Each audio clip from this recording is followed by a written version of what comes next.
Hi guys, today we're going to be doing Activity 22, the original 13 states in Excelit. You should have the PDF of the different pages that go with activities 21 to 30. And so this is in there. And so we'll be referring to that. In that packet, this is Activity 22 on page 48. So what you want to do, very first thing, is type in the data that is on the second page of that activity in the right columns. And then from there, you want to be able to, sort of follow along with the stuff that is on the first page of the activity. So we are at number 3, format the width of column A to 20. So to do that, we just select the column and we can right-click column width and we're going to change that to 20. Once we do that, we click OK. All right, didn't do too much because it was pretty close to 20 in the first place. And then the next thing on there, number 4, is to format the width of column B to 15 and center align. So we're going to select column B, we're going to right-click, column width, 15. Again, it's pretty close to that, so it's not going to make a huge difference. And then we're going to center align it, and that's up here at the top with the word type things that you should be somewhat familiar with. So we're going to center those. Okay, very good. Now, number 5 is something that's new for this activity, and that is that we are going to do what's called an auto fit. So we're going to select column C and D in number 5, and we are going to go over to the ribbon up at the top, the home ribbon, and we're going to choose format, and then we're going to choose auto fit column width. What that's going to do is it's going to make the columns match up with what's in them.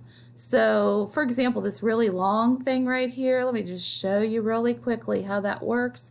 So if we go back and auto fit that again, let's say we type that in, but it's not quite, filling out there. We want to auto fit width, and there it is, okay? It matches up with what's there.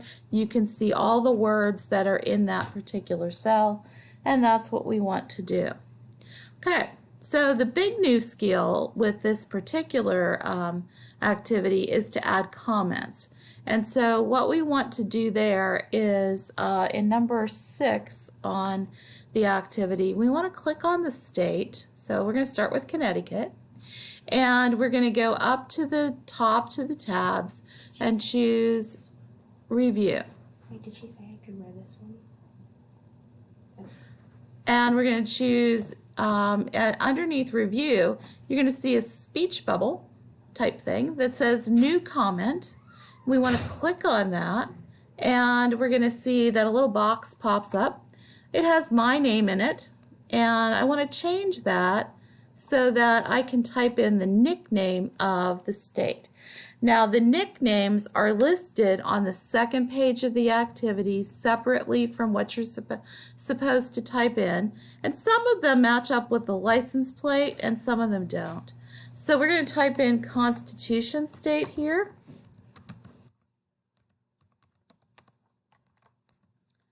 Because that's the nickname of Connecticut. Okay, once we are done with that, we can click anywhere in the sheet. And the thing that you're going to see is there's a little tiny red triangle up there. And if you lay your mouse over that particular cell, you're going to see that the box type pops up, and it's going to say Constitution State. And that's what we want to happen. So I'm just going to do one more of those so you kind of get the hang of it. I'm going to click on the next state, Delaware. I'm going to click again. I'm going to go to that Review tab up at the top. I'm going to click New Comment, and I'm going to highlight my name to get rid of it, and I am going to type in first state for Delaware. They were the first ones to ratify the Constitution, so they are the first state of the United States of America. So again, once we're done with that, we can click anywhere. We'll see that little red triangle. If we lay our mouse over it, we can see a different box pops up, and we want to do that for all of these that are in here. Once you get that all done, then you're going to do a couple other little formatting things. In number 7, it says to bold cell A1.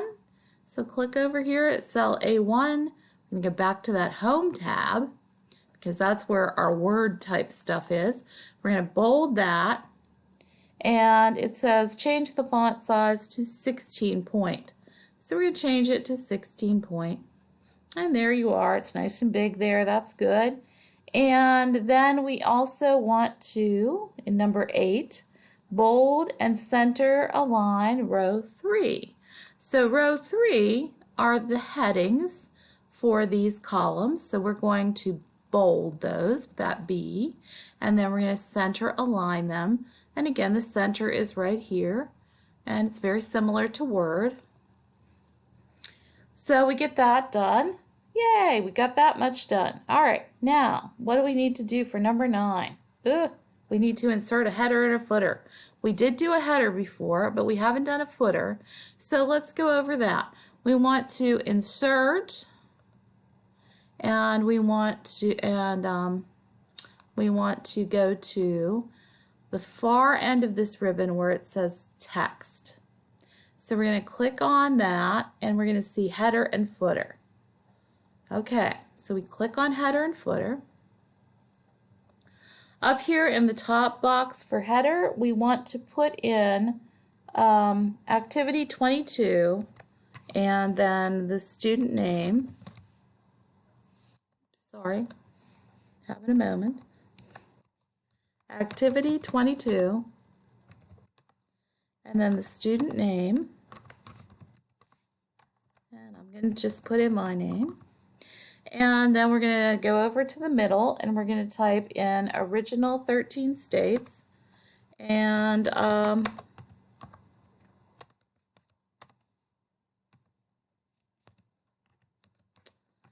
then we're going to go over to the next box and we're going to insert the current date. So to do that, you go up to the top, and you'll notice the cursor's on the far right. It's supposed to be there. You might be able to see that blinking, maybe not. But anyway, it's clear over by the line there. And then we need it to show the current date. When we click on the current date button that's up here in the header footer tools, you will see that it puts in something that looks a little weird. It has that and symbol and then date in brackets. But if we were in a few minutes, you'll see that when we get out of there, it will show the current date. But we don't want to get out of there quite yet. We want to click on this footer button that's in the header footer tools because we want to put in a page number. And so we click on the little down part of that, and you'll see page 1. And if you click on that, it adds in that footer with page 1. And that's what we needed to do. Oh, look here. Now we can see today's date. Okay, it's September 17th, the day I'm doing this. So that's great. Okay, we got all of that header footer business done. All right, so number 11 tells us to proofread and look for accuracy. Okay, this is a good time to take a look at this.